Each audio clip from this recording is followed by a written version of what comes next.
ದಸರಾ ವಸ್ತು ಪ್ರದರ್ಶನ 2025 ತುಂಬಾ ಯಶಸ್ವಿಯಾಗಿ ನಡೆದಿದೆ. ಮೈಸೂರು ದಸರಾ ಎಕ್ಸಿಬಿಷನ್ ಕೇವಲ ಮೈಸೂರು ನಗರಕ್ಕಲ್ಲ, ಇಡೀ ದೇಶಕ್ಕೇನೆ ಹೆಸರುವಾಸಿಯಾದಂತೆ ಈ ಸತಿ ಬಿಂಬಿಸಿಕೊಂಡಿದೆ. ಅನೇಕ ಪ್ರವಾಸಿಗರು ಬೇರೆ ಬೇರೆ ರಾಜ್ಯದಿಂದ ವಸ್ತು ಪ್ರದರ್ಶನ ನೋಡಬೇಕು ಅಂತಾನೆ ಬರ್ತಾ ಇದ್ದಾರೆ. ಮತ್ತೆ ಈ ಸತಿದು ವಸ್ತು ಪ್ರದರ್ಶನ ತುಂಬಾ ಸೂಪರ್ ಹಿಟ್ ತರ ಆಗಿದೆ. ಹೆಚ್ಚು ಕಡಿಮೆ 20 ಲಕ್ಷಕ್ಕಿಂತ ಹೆಚ್ಚಾಗಿ ಜನಸಂಖ್ಯೆ ಇಲ್ಲಿ ಬಂದು ಹೋಗುವರೆ ಅಂತ ಮಾಹಿತಿ ನಮಗೆಲ್ಲ ಇದೆ.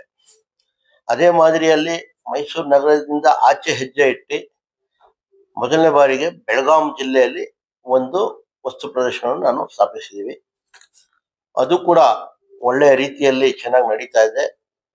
ಅಲ್ಲೂ ಅಲ್ಲಿನ ಡಿಸ್ಟ್ರಿಕ್ಟ್ ಇನ್ಚಾರ್ಜ್ ಮಿನಿಸ್ಟರ್ಗಳಾದಂತಹ ಸತೀಶ್ ಜಾರಕಿಹೊಳಿ ಸಾಹೇಬರು, ಅಲ್ಲಿಂದ MLAs ಗಳೆಲ್ಲ ಬಂದು ಉದ್ಘಾಟನೆ ಮಾಡಿ ಅದು ಯಶಸ್ವಿ ಕಂಡಿದೆ.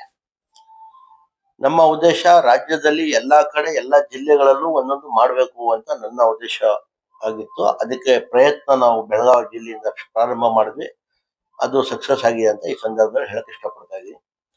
ಹಾಗೆ ಮೈಸೂರು ದಸರಾ ವಸ್ತು ಪ್ರದರ್ಶನ ಆವರಣದಲ್ಲಿ ಒಂದು ಡ್ರ್ಯಾಗನ್ ಪಾಂಡ್ ಅಂತ ಉದ್ಘಾಟನೆ ಮಾಡಬೇಕು ಅಂತ ಸ್ಥಾಪಿಸ್ಕೊಂಡಿದ್ದೀವಿ. ಅದು ಉದ್ಘಾಟನೆ ಮಾಡಬೇಕು.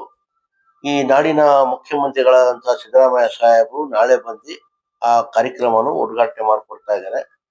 ಮೈಸೂರು ನಗರ ಜನತೆಗೆ ಹಾಗೂ ಪ್ರವಾಸಿಗರಿಗೆ ಒಂದು ಒಳ್ಳೆಯ ಮನೋರಂಜಕ ಜಾಲತಾಣ ಇದಾಗಿರ್ತದೆ. ಇದು ಬಹುಶಃ ನಮ್ಮ ದೇಶದಲ್ಲಿ ಮೊದಲನೇ ಬಾರಿಗೆ ನಾವು ಈ ರೀತಿ ಮಾಡ್ತಾ ಇರೋದು. ಡ್ರ್ಯಾಗನ್ ಪಾಂಡ್ ಅಂತ 1 ಎಕರೆ ಜಾಗದಲ್ಲಿ ಪಾಂಡ್ ಹಾಕಿ ಬೋಟಿಂಗು ಮತ್ತೆ ನೀರಿನ ಇದೆಲ್ಲ ಮಾಡ್ತಾ ಇದ್ವಿ.